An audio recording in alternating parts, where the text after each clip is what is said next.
Officials in Alabama have until next week to improve safety throughout the state's troubled prison system. The Justice Department demanded an overhaul after an investigation found conditions unconstitutional, violating the Eighth Amendment protections against cruel and unusual punishment.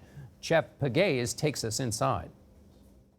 These are just some of the 2,600 photographs taken inside Alabama's prisons. Images of horrid conditions.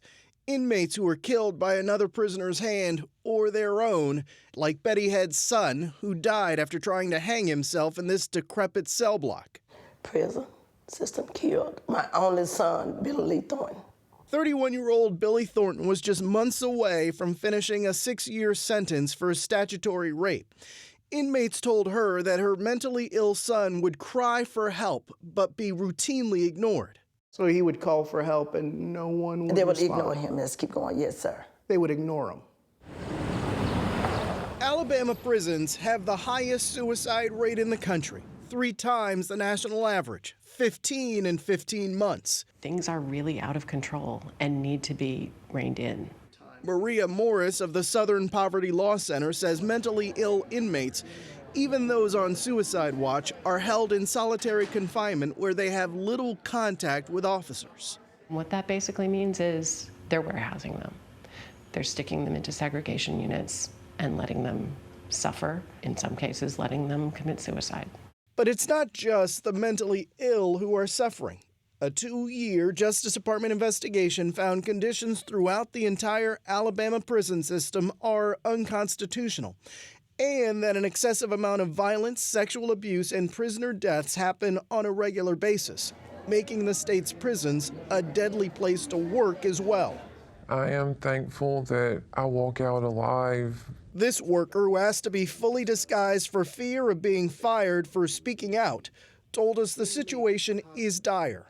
We need more mental health workers. We need more officers. More people are going to die.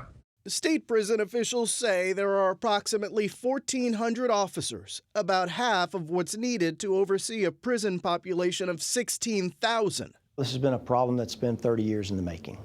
The commissioner of the Alabama Department of Corrections, Jeff Dunn, says $125 million has already been appropriated to raise staffing levels, curb violence, and increase attention to inmates' mental health.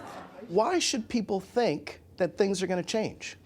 In the last couple of years, we've seen, first of all, the coming together of several partners who are committed to fixing this. The DOJ report said that the state is deliberately indifferent to the risks that prisoners face. Those words must sting. They do, and we've embraced that challenge. The Southern Poverty Law Center has sued the Alabama Department of Corrections. A federal judge is forcing the prison system to make changes. And like the courts, the DOJ has issued an ultimatum of its own: change or be forced to comply. Too late to save Billy Thornton. Why did y'all kill Junior? Why did you all kill Junior? Jeff Pegues, CBS News, Birmingham.